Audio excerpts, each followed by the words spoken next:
Campo Grande. Apresentação Daniele Escher. Estamos entrando na terceira hora do Jornal CBN Campo Grande dessa segunda-feira, 21 de março de 2022.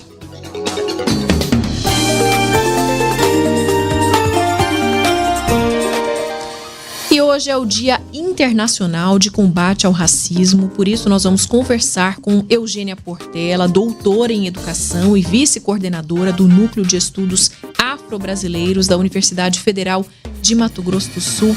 Professora, obrigada pela sua participação aqui no Jornal CBN Campo Grande. Bom dia. Bom dia, eu que agradeço o convite e mais uma vez parabenizo a emissora por trazer o debate de temas tão importantes e relevantes para a sociedade. Professora, eu começo te perguntando sobre o racismo nas palavras. Então, ainda hoje, usamos muitas expressões erradas. Na escravidão, essas expressões, na verdade, no Brasil foram criadas há muito tempo. E mesmo na pós-abolição, nós costumamos dizer que foi a colonialidade que manteve as expressões e práticas racistas, né? Então, infelizmente, isso ficou inserido no vocabulário, essas expressões estão inseridas no vocabulário da língua portuguesa e passou a ser utilizada sem muita reflexão, né? Então, é recente a discussão a partir da Lei 10.639, né?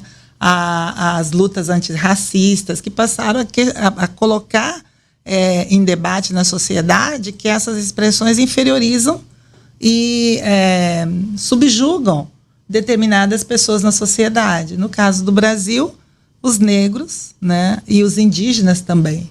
Que tipo de expressões, professora? Nossa, são tantas, mas vamos falar umas aqui. Por exemplo, disputar a negra, né? A disputa final de uma partida. Vamos disputar a negra.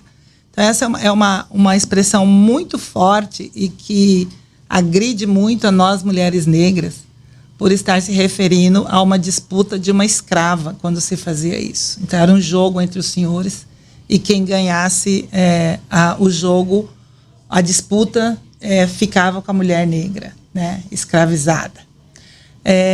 E mesmo, ainda nessa mesma linha de pensamento, você está pensando que eu sou tuas negas? Né? Não fale comigo assim, porque eu não sou tuas negras. Então, as negras que são as mulheres, principalmente trazendo aí a questão de sexualidade, né? As pessoas que estão as escravizadas que ficaram a vida toda disponíveis, principalmente relacionadas a seus corpos negros, e que hoje ainda há uma disputa na escola mesmo, né? Os professores falam, não, então vamos disputar esse é o último desafio, é a última partida, mas ainda a gente verifica essa palavra. E assim, outras e outras mais, né? Tem até uma cartilha, né, que você encaminhou para a gente aqui, para nossa produção, falando mercado negro, né? Enquanto que o ideal é falar mercado ilegal. Sim, acaba que a maioria das expressões que utilizam a palavra negro ou negra vem ovelha negra. Você é a ovelha negra da família. Tinha que ser tinha que ser preto, né? A coisa tá preta. A coisa tá preta, né? E é a hora que a gente estava até conversando aqui no início, para desconstruir, dizendo, bom, então se a coisa tá preta, a coisa tá boa, porque a gente que é preta faz coisa boa, faz coisa bonita, né? Eu tenho brincado. Dia de branco também é uma expressão que... Porque a dia de branco, por exemplo, na verdade se fala ligado a uma roupa dos marinheiros. Tinha uma outra questão desse dia de branco, não era o que veio de forma pejorativa para as nossas expressões, né? Então, mesmo o início da expressão, a origem da expressão, ela era de um determinado motivo e acaba no fim sendo utilizada para mais uma vez utilizar de forma negativa, né? Ou a inveja branca. Samba do crioulo doido também. Samba do crioulo doido, que na ditadura, né, o Stanislau Ponte Preta fez o samba, e aí ao invés de se fazer alusão ao que era falado, né, dizer, olha, o samba do crioulo doido, né? E assim sucessivamente. Inveja branca, não existe inveja branca, né? Inveja é inveja. Qualquer tipo de inveja não é algo bom, né?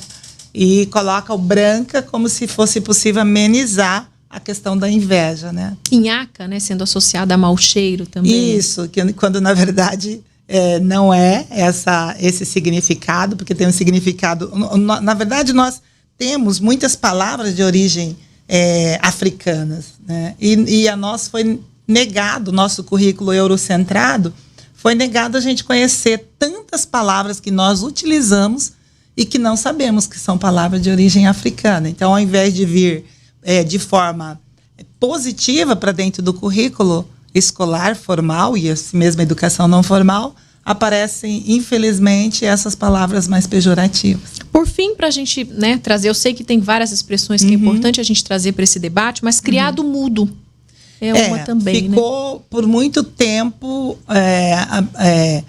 especificado, assim mesmo como doméstica, né? Que nós utilizamos hoje. As negras, os escravizados foram domesticados. E essa expressão vem até hoje, a empregada doméstica, ainda é utilizada até hoje. E o criado mudo relacionado mesmo à forma como se utilizavam os negros e negras que iam para dentro das fazendas, né, que saíam da senzala e que iam atender o trabalho dentro das fazendas, e aquela postura que a gente tem muito em livro didático, a gente ainda, infelizmente, vê aquelas fotografias daquela pessoa simplesmente parada ali atendendo como se fosse um objeto, segurando alguma coisa, uma xícara, algo para atender os seus senhores. E essa reflexão também vale para outras etnias, não é, professor? Os indígenas, por exemplo. Sim, há uma expressão muito utilizada, infelizmente, também relacionada aos povos indígenas. Primeiro, a questão de serem povos tradicionais e relacionada a diferentes etnias, mas a gente utiliza como se tudo fosse índio. E índio já vem algo pejorativo, não vem como comunidades, povos tradicionais, que foram os primeiros que, na verdade, estavam aqui no Brasil, né? E programa de índio, né? Então, nós saímos, tal, nossa, mas foi um programa de índio. Por quê? Porque choveu. Porque aconteceu alguma coisa, porque o carro quebrou, foi algo ruim. E nós utilizamos essa expressão, ainda essa expressão, cotidianamente, infelizmente. Professora, e bom, só para a gente fechar essa reflexão e depois falar em relação às mídias, né, as redes sociais também, esse campo tão aberto aí, preocupante, eu só queria também reforçar em relação a preto, negro, hoje, né? Certo. A gente vê, por exemplo, quando vão fazer um chamado aí para um concurso público, usam pretos, pardos, né? Mas teve um determinado momento que a orientação era dizer negro.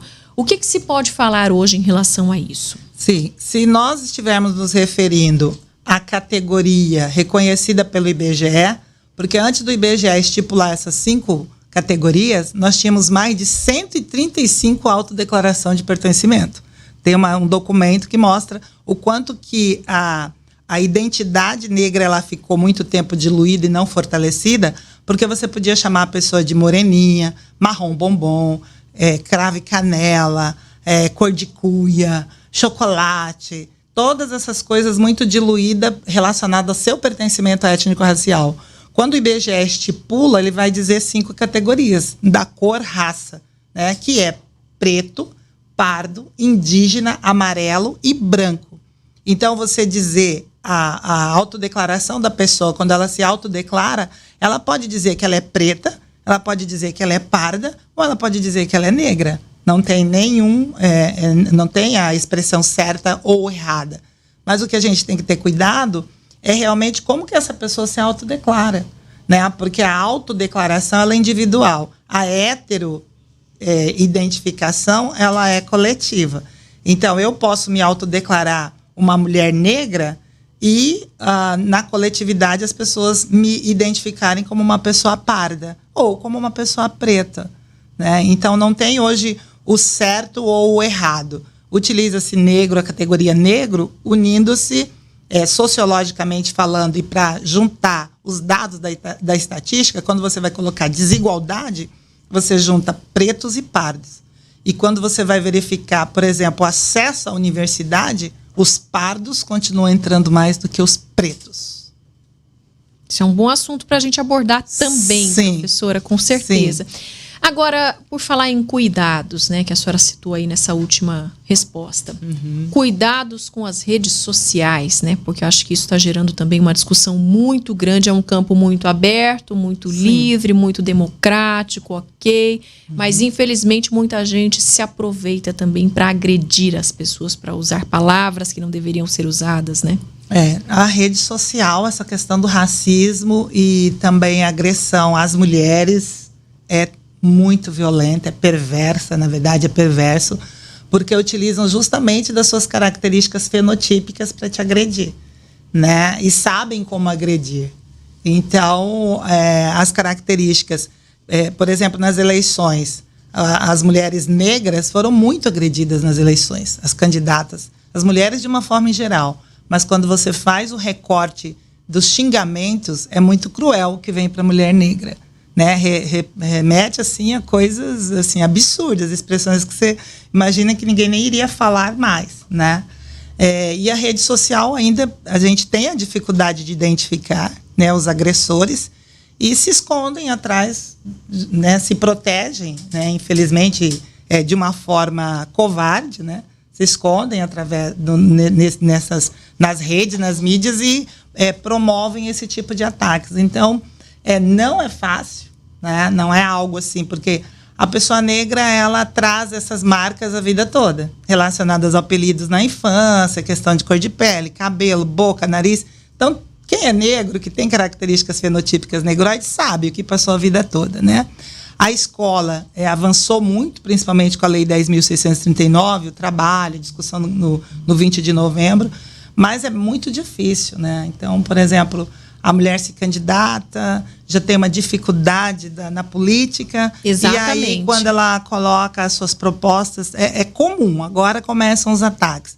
Você pode colocar algo significativo, algo fundamentado, mas sempre vem a questão, a cor aparece primeiro, né? Ninguém vem discutir com você o fundamento do que você está postando, né? Quando eu falo você, as mulheres negras de uma forma geral que participaram da política e as que estão hoje atuando, vereadoras, Carol D'Artora em Curitiba enfrentou muito racismo, foi eleita e continua enfrentando racismo mesmo sendo uma parlamentar. E no que devemos avançar, professora, para encerrarmos aqui o nosso bate-papo, a nossa entrevista, por onde devemos ir para conseguir avançar em relação a isso? Olha, eu costumo dizer que não basta não ser racista, a gente precisa ser antirracista. Então, quando a gente faz entrevistas, pesquisa, a pessoa fala, mas eu não sou racista. Mas não basta só não ser, não praticar o racismo. Você tem que coibir o racismo. Então, o antirracismo é uma prática que deve ser adotada por todas as pessoas na sociedade, não apenas as pessoas negras, né, as pretas e pardas. Eu vejo que a escola, o currículo escolar, tem lutado muito para descolonizar, que é o que a gente coloca, a questão da colonialidade que ficou. Então, o belo é o que é branco, essa questão do etnocentrismo ficou muito presente ainda no livro didático. Você abre um livro didático, quantas figuras tem de pretos, pardos e indígenas? E quando tem, estão relacionados a quê?